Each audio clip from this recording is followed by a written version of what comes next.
महाकुंभ में बेशर्मी की सारी हदें पार कर दी योगी सरकार ने। ये दो तस्वीरें देखिए। पहली तस्वीर जिसमें इनके झूठे दावे हैं, ये झूठ बोलते थे, इन्होंने इतनी झूठी बातें कही जो ये सब कुछ अखबार में लिखा है। कहते थे ऐसी व्यवस्था कर दी, ऐसी व्यवस्था कर दी कि कोई नहीं कर सकता। अखबार में लिखा क्या है पढ़कर देखिए। लिखा है महाकुंभ की सुरक्षा अभेद्य, वाह जी वाह, मक्खन लगाया जा रहा है, चरण वंदना चल रही है। बगल में देखिए लाशों का अंबार, ये सुरक्षा दी आपने, ये थी आपकी अभेद्य सुरक्षा। आप कहते थे 3-3 हजार सीसीटीवीज लगा दिए, 2700 से ज्यादा हर तरफ सीसीटीवी लगी है, पल पल पर हमारी नजर बनी हुई है। कंट्रोल रूम में क्या देखा आपने? भगदड़ हो रही थी उस रात, क्या सो रहे थे? रजाई ओढ़कर सो रहे थे क्या? ये व्यवस्था की है। एंटी ड्रोन्स लगा दिए, कहा था, कहां गए एंटी ड्रोन्स? क्या देख रहे थे एंटी ड्रोन्स? एआई टूल्स आपने स्थापित करवाए थे, कहां गए वो एआई टूल्स जो पल पल पर नजर रखे थे? चप्पे चप्पर पर आपकी पुलिस की नजर थी, कहां गई वो नजर? और ऊपर से आपके डीआईजी वैभव कृष्ण ये कह रहे हैं कि उनको जानकारी नहीं थी। वैभव कृष्ण, आपको जानकारी नहीं थी? अरे सुनो, तुम्हारी महिला सिपाही ये कह रही है कि स्थिति बेकाबू है, हालत खराब है, भीड़ बढ़ती जा रही है, फोर्स भेजो, फोर्स भेजो। सुनो, पहचान रहे हो इसको या इसको भी भूल गए हो? सुनो इसको, ये तुम्हारी महिला सिपाही क्या बोल रही है, सुनो। सर आपसे हम्बल रिक्वेस्ट है, यहाँ पे बहुत ज्यादा भीड़ हो चुका है। तानिया ने अपनी पोस्ट लगाई है, बट उनको भी अब मतलब कि भीड़ से बचा पाना बहुत मुश्किल है। मैम के सपोर्ट से, हम लोग के सपोर्ट से सब बच्चों को यहाँ एकत्रित किया गया, लेकिन भीड़ बहुत ज्यादा है। कुछ चीजें मैं आपको वीडियो पे नहीं बता सकती, आप जल्दी से जल्दी हाथ जोड़ के विनम्र निवेदन है, पोस्ट भेजिए सर। कंडीशन बहुत बिगड़ती जा रही है, प्लीज सर आप पोस्ट भेजिए। सुना, कैसे बोल सकते हो कि जानकारी नहीं थी? अरे शर्म नहीं आई ये बोलते हुए? आपको पता ही नहीं है कि आपके क्षेत्र में, आपके इलाके में क्या हो रहा है? और बड़ी बड़ी बातें ऐसी कि चप्पे चप्पे पर आपकी नजर बनी हुई है। ये महिला सिपाही क्या बोल रही है? अरे अगर नहीं संभाल पा रहे हो तो उतार दो वर्दी और उतार कर किसी सरिया मिल में काम कर लो भैया। सुन रहे वैभव कृष्णा, ये किया है। और बड़ी बड़ी बातें महिला सिपाही किससे कह रही है कि सर हालत बेकाबू है, हालत बहुत खराब है। आपको जानकारी नहीं थी? कैसे बोल सकते हो कि जानकारी नहीं थी? जिस वक्त स्थिति बेकाबू हो रही थी, तुम्हारी ये महिला सिपाही तुम्हें बता रही थी कि स्थिति ठीक नहीं है, और पल्ला झाड़ लिया ये बोल करके कि हमें तो जानकारी ही नहीं थी। और अगर जानकारी नहीं थी तो शर्म आनी चाहिए, उतार दीजिए वर्दी, जाइए कुछ और काम कर लीजिए। नहीं संभल पा रहा आपसे, मूंछों पर ताव दे करके अभेद्य सुरक्षा बताते थे कि बड़ी अभेद्य सुरक्षा दी है महाकुंभ में। देखिए इस तस्वीर में कौन कौन बैठा है, देखिए गौर से देखिए कौन कौन तस्वीर में है। डीजीपी साहब है, मुख्यमंत्री जी हैं। सिर्फ झूठ, कोरा झूठ। जब ये दुर्घटना घट गई तब सब पल्ला झाड़ कर निकल लिए कि नहीं जी, पहले तो झूठ बोलते रहे, आपकी अफवाह है, अफवाह है, सब झूठ बोला जा रहा है। सबसे आपने झूठ बोल दिया, यहां तक कि आपने महामंडलेश्वरों तक से झूठ बोल दिया, सन्यासियों से झूठ बोल दिया, शंकराचार्य से झूठ बोल दिया, और उनको स्नान कराने ले गए।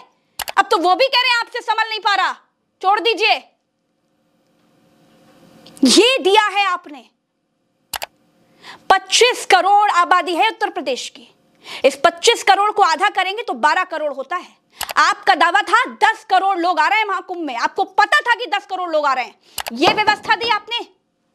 आधा उत्तर प्रदेश की आधी आबादी महाकुंभ में एक साथ एक जगह पर इकट्ठा हो रही थी, संभाल नहीं पाए। और जब आप संभाल नहीं सकते थे तो आपने किस हिम्मत से, किस जुर्रत से इतने सारे लोगों को आपने आमंत्रित किया और बुलाया, और ऊपर से झूठ बोला कि आपने ऐसी व्यवस्था कर दी है।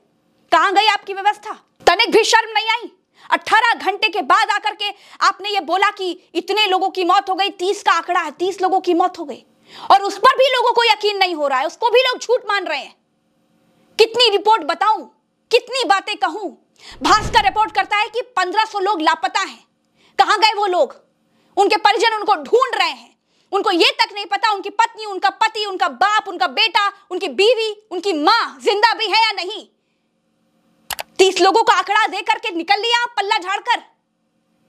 झूसी में जो भगदड़ हुई उसकी जानकारी कौन देगा? किसी की जवाबदेही है? शर्म आती है आपको? ये बोलते हुए शर्म नहीं आई कि हमें जानकारी नहीं थी? यार ये बोलने से पहले हाथ नहीं कांपे, होठ नहीं कांपे वैभव कृष्णा? क्या दिखाना चाह रहे थे?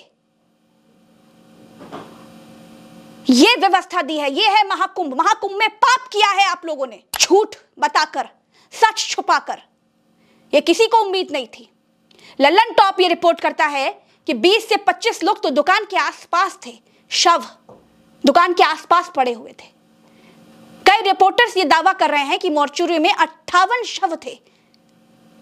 खुद सोचो, ये इतना मलबा जो 2-2, 3-3 दिन तक सिर्फ लोगों का सामान, जूता, चप्पल, बैग, साड़ी, कपड़ा उठाने में लगा हुआ था, ये किसका सामान था? 7-7, 8-8 हजार जोड़ी जूता, चप्पल जो भर भर के 2-2 दिन तक ट्रकें ले जा रही थी, इतनी ट्रकें लगाई गई थी सामान ले जाने के लिए। लोगों का मलबा ये जो पड़े हुआ था, उसको मलबा ले जाने के लिए, वो किसका था? मन में सवाल नहीं आया? रात को नींद आई ये सोच करके कि हमने इतना महापाप कर दिया, इतना बड़ा सच निगल लिए?